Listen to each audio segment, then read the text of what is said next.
Hello friends, जेके study point में आपका फिर से स्वागत है और मैं सुभाष। आज हम देखने वाले हैं हिस्ट्री के कुछ इम्पोर्टेंट टॉपिक्स। क्या देखने वाले हैं फ्रेंड्स? हिस्ट्री के कुछ इम्पोर्टेंट टॉपिक्स जो कि अभी पेपर जैसे कि चल रहे हैं बच्चों के। हिस्ट्री जो पेपर है ये लास्ट पेपर है और लास्ट पेपर बहुत ही इम्पोर्टेंट पेपर है। ज़्यादातर बच्चे हिस्ट्री पढ़ तो लेते हैं लेकिन समझ नहीं पाते और फिर एंड में उसे लिख नहीं पाते। तो हम कोशिश करने वाले हैं कि कुछ छोटे पॉइंटों के ज़रिए आप समझ लें पूरे चैप्टर को और फिर उसके बाद लिखने में आपको आसानी हो जाएगी। तो हम स्टार्ट करेंगे सबसे पहले विद्रोही और राज। क्या देखेंगे फ्रेंड्स? विद्रोही और राज। 1857 का आंदोलन देखेंगे। क्या देखेंगे फ्रेंड्स? 1857 का विद्रोह। ये बताओ पहले, जो 1857 में विद्रोह हुआ था ये कैसा विद्रोह था? सैनिक विद्रोह था या लोगों का विद्रोह था? तो फ्रेंड्स, इसकी स्टार्टिंग तो सैनिकों ने करी थी लेकिन बाद में इसमें साधारण लोग भी जुड़ गए थे। कुछ महत्वपूर्ण टॉपिक्स देख लेते हैं। पहला पॉइंट है 10 मई 1857 को।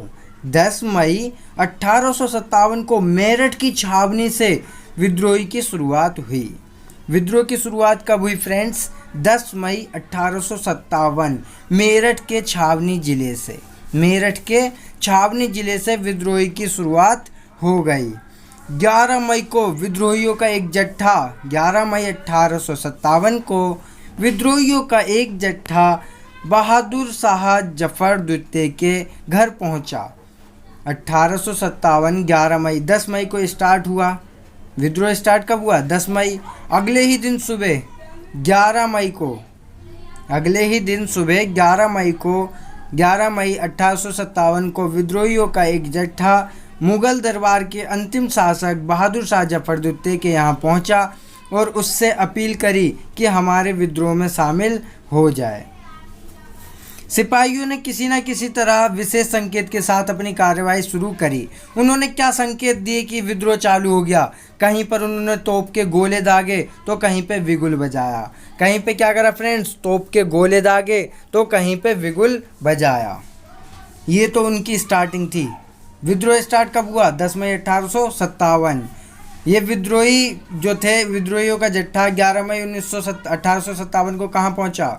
मुगल बादशाह के अंतिम शासक बहादुर शाह जफर द्वितीय के घर, और उन्हें मना लिया विद्रोह में शामिल होने के लिए, नेतृत्व करने के लिए। सिपाहियों ने विद्रोह की शुरुआत कार्यवाही की सूचना कैसे दी? तो कहीं पे तोप दागे तो कहीं पे विगुल बजाया। विद्रोहियों का तात्कालिक कारण चर्बी लगे कारतूसों का प्रयोग। विद्रोहियों का कारण क्या था विद्रोह करना? क्या कारण था? तो उनकी धर्म को भ्रष्ट करा जा रहा था। उनकी जो कारतूस थी उस पर सूअर की चर्बी, इन सब गाय की चर्बी लगी हुई थी। तो उनका क्या हो रहा था? धर्म भ्रष्ट हो रहा था, इसलिए उन्होंने विद्रोह कर दिया। विद्रोह का कारण क्या था? उनके धर्म को भ्रष्ट करना, कारतूसों पर लगी चर्बी को दांत से निकलवाना, ये सब विद्रोह का कारण था। अगला टॉपिक है 1857 में विद्रोहियों ने आपस में एकता स्थापित करने के लिए घोषणाओं में जाति और धर्म का भेदभाव नहीं किया। जब 1857 का विद्रोह हो रहा था तो एकता बनाने के लिए उन्होंने क्या करा कि हम सब एक हैं। क्या करा? यहाँ पे अभी हमारा समाज किस चीज़ से अलग है? धर्म को लेकर के अलग है, जाति को लेकर अलग है। तो उन्होंने सबसे पहला कारण यही उठाया कि हम एक होंगे तो धर्म जाति में भेदभाव नहीं होगा, तभी होंगे। उनने पहला कारण क्या बताया कि घोषणाओं में उसने बोला जाति और धर्म का भेदभाव नहीं किया जाएगा, सब हम एक हैं। नवाब और मुस्लिम शासकों ने हिंदुओं का भी ख्याल रखा। जो मुस्लिम शासक थे उन्होंने हिंदुओं का भी ख्याल रखा कि हिंदू भी हमारे साथ हैं। तीसरा जो था, विद्रोह को हिंदू और मुसलमान दोनों के लाभ हानि से जोड़ा गया। उन्होंने बोला कि विद्रोह करने से हिंदू का भी लाभ होगा और मुसलमान का भी होगा, हानि भी दोनों की समान होगी। तो फ्रेंड्स, एक बार देख लेते हैं क्या पढ़ा। विद्रोह कब चालू हुआ? 10 मई 1857। कहाँ से? मेरठ की छावनी ज़िले से। अगले ही सुबह 11 मई को विद्रोह का एक जत्था कहाँ पहुँचा? बहादुर शाह जफर द्वितीय के पास, और उन्हें नेतृत्व करने के लिए मना लिया। फिर विद्रोहियों ने अपनी कार्रवाई की शुरुआत कैसे करी? तो तोप के गोले दागकर और विगुल बजाकर। विद्रोहियों का तत्कालीन कारण क्या था? विद्रोहियों का तात्कालिक कारण था चर्बी लगे कारतूसों का प्रयोग। उनके कारतूसों पर चर्बी लगी हुई थी, सुअर की और गाय वाय की।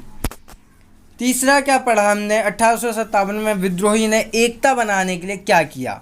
उन्होंने घोषणा कर दी कि जाति और धर्म का भेदभाव नहीं होगा। नवाब और मुस्लिम हिंदुओं का ख्याल रखेंगे। विद्रोहियों को हिंदू और मुसलमान के लाभ और हानि दोनों में समानता मिलेगी। चौथा पॉइंट देखें फ्रेंड्स, अवध एक राज्य था, महाजनपद था वहाँ का। अवध में विभिन्न प्रकार की पीढ़ाओं ने राजकुमार और तालुकदार, किसानों और सिपाहियों को एक दूसरे से जोड़ा। अवध क्या करा? अवध के जो विभिन्न प्रकार के पीढ़ाओं में राजकुमार थे, तालुकदार, किसान थे, सिपाही थे, इन तीनों को आपस में जोड़ दिया। वे सभी फिरंगी राज के आगमन को विभिन्न तर्कों में एक दुनिया की समाप्ति के रूप में देखने लगे। उन्हें लगा कि अब फिरंगी समाप्त हो जाएंगे, अब फिरंगी यहाँ से चला जाएंगे। पांचवा पॉइंट है फ्रेंड्स, अंग्रेजों ने तालुकदारों की जागीरों और किले जब्त कर लिए। अंग्रेजों ने क्या करा? जो तालुकदार थे, जिन पे ज़्यादा पैसा था, उनकी जागीरें जब्त कर ली और किले जब्त कर लिए। सेनाएं भंग कर दी, उन्होंने सारी सेनाएं निकाल दी।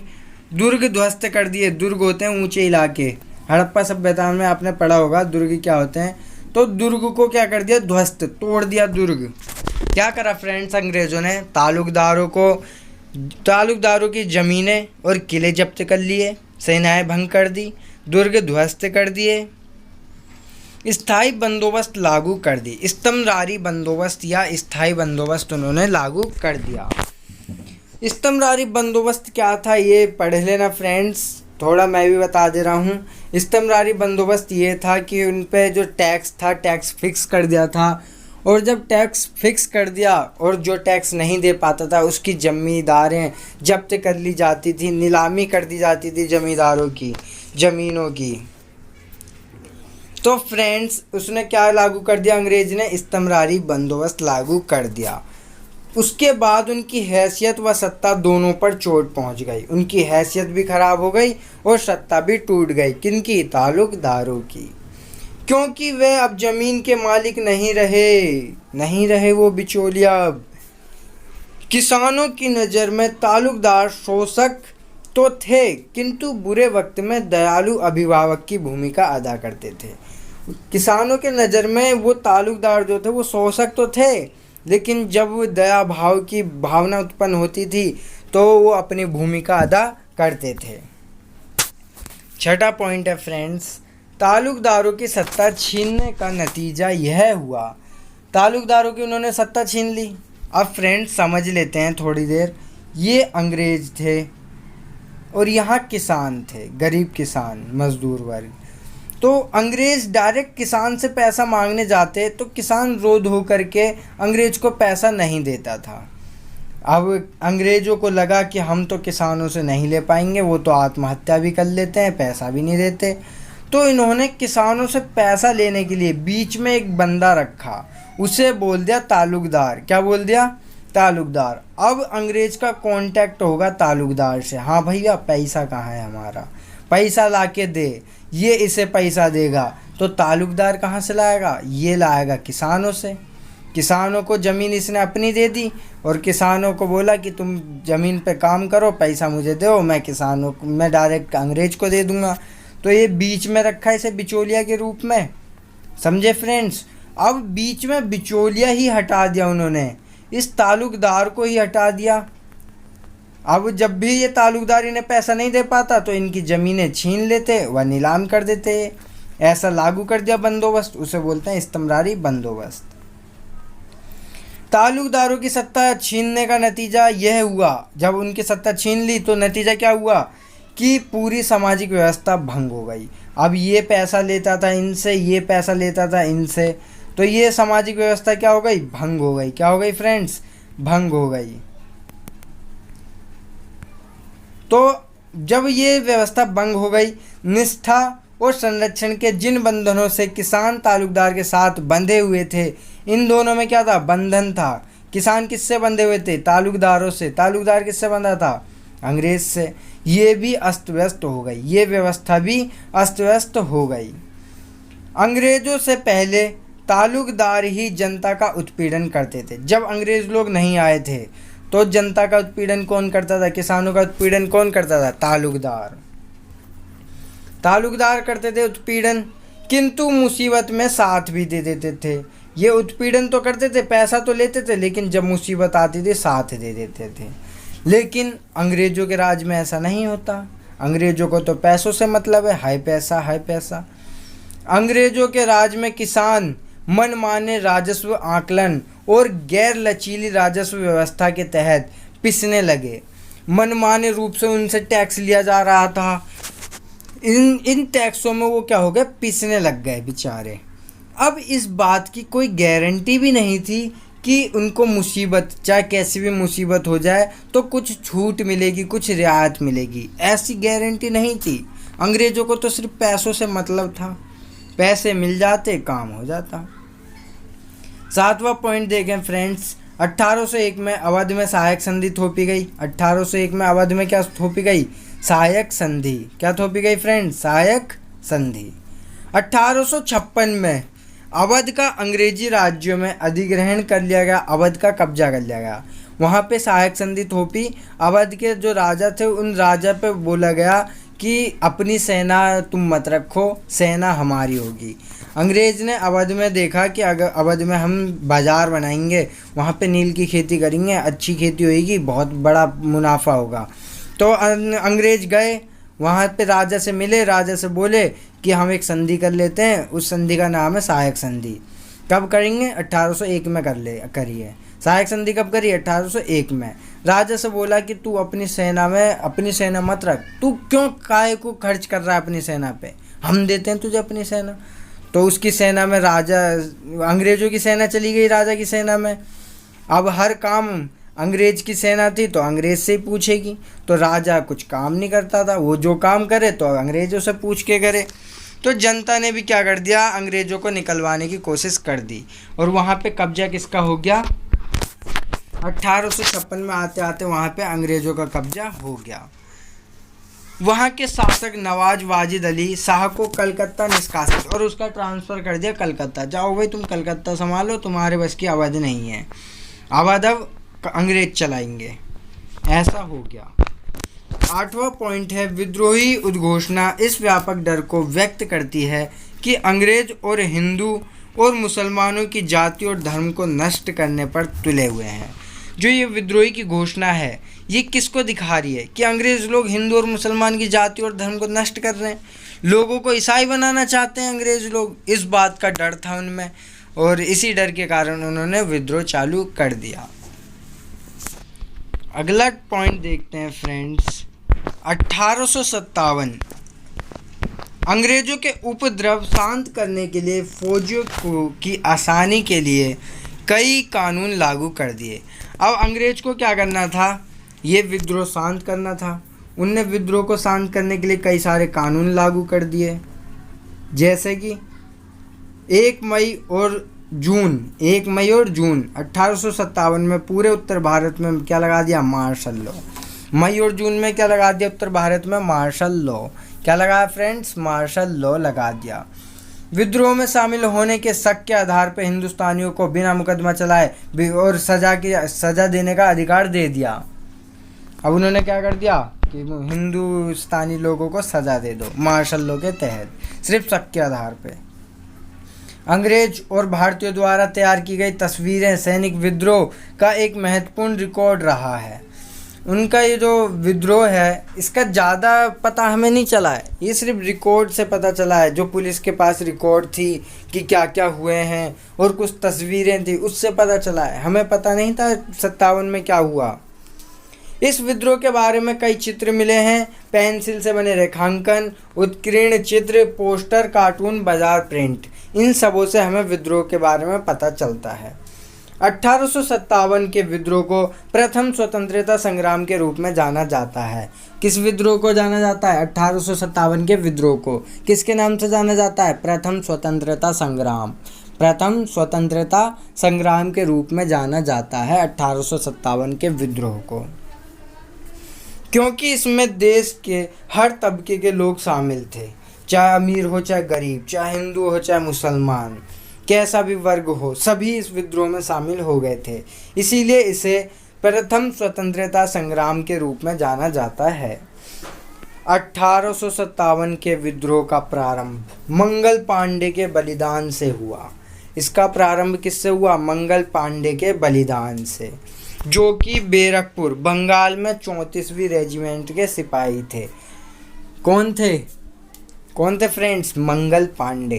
कौन थे फ्रेंड्स? मंगल पांडे।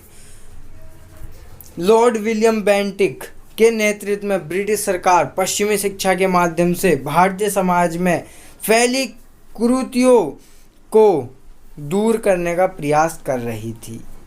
जब वहाँ पे आई थी लॉर्ड विलियम बेंटिक के नेतृत्व में सरकार आई थी ब्रिटेन की, तो बंगाल में क्या कर रही थी?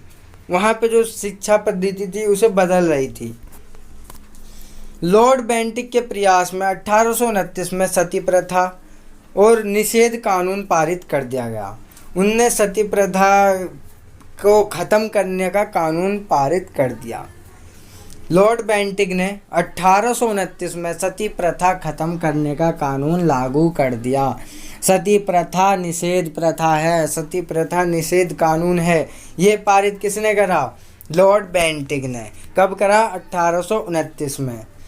कानपुर में सिपाही और शहर के लोगों ने पेशवा बाजीराव द्वितीय के उत्तराधिकारी नाना साहब को विद्रोही का नेतृत्व करने के लिए विवश कर दिया। अब कानपुर में एक नेता चुन लिया उन्होंने, नाना साहब। किसे चुना? नाना साहब, जो कि विद्रोह की बागडोर संभालेंगे कानपुर की तरफ से। कौन संभालेंगे फ्रेंड्स? नाना साहब। कौन संभालेंगे फ्रेंड्स? नाना साहब। हिंदू मुस्लिम के बीच खाई पैदा करने की कोशिश कर दी। इसके बावजूद भी हिंदू मुसलमान पे कोई फर्क नहीं पड़ा। हिंदू मुसलमान के बीच खाई पैदा करने की कोशिश करी, इसके बावजूद भी कोई फर्क नहीं पड़ा। वहाँ चर्बी वाले कारतूसों के प्रयोग से इनकार करने वाले भारतीय सैनिकों का संबंध थर्ड लाइट कैवलरी रेजिमेंट से था। कौन थे वो? थर्ड लाइट कैवलरी रेजिमेंट, जो किसान वो थे सैनिक, जिन्हें बोला था कि ये चर्बी कारतूस दी थी जैसे सुअर की चर्बी वाली। सहारनपुर, मेरठ, दिल्ली, मथुरा, आगरा, लखनऊ, कानपुर, झांसी, ग्वालियर, इलाहाबाद, बरेली, आरा, बनारस, कोलकाता विद्रोहियों के प्रमुख केंद्र थे। विद्रोह कहाँ कहाँ हुए? सहारनपुर, मेरठ, दिल्ली, मथुरा, आगरा, लखनऊ, कानपुर, झांसी, ग्वालियर, इलाहाबाद, बरेली, आरा, बनारस, कोलकाता विद्रोह के प्रमुख केंद्र थे। सिपाही और ग्रामीण जगत के बीच संबंधों ने जन विद्रोह के रूप में गहरा प्रभाव पड़ा। सिपाही और ग्रामीण जगत के बीच संबंधों से जन विद्रोह के स्वरूप पर गहरा प्रभाव पड़ा। लोगों में इस बात का रोष गुस्सा था कि ब्रिटेन भूराज व्यवस्था ने सभी बड़े छोटे भूस्वामी को जमीन से बेदखल कर दिया और विदेशी व्यापार ने तस्करों और बुनकरों को बर्बाद कर दिया। क्या कर दिया फ्रेंड्स? बर्बाद कर दिया। इस वीडियो को इतना ही देखो, अब बाकी जो है अपने नोट्स से पढ़ो। जिस पे नोट्स नहीं है मेरे को व्हाट्सअप कर दे, नहीं तो टेलीग्राम कर दे, इसके नोट्स मैं दे दूँगा। मेरे पे अवेलेबल हैं इसके नोट्स। तो फ्रेंड्स आज के लिए इतना ही। वीडियो अच्छी लगी तो लाइक, सब्सक्राइब और शेयर करना ना भूलें। तो चलते हैं फ्रेंड्स।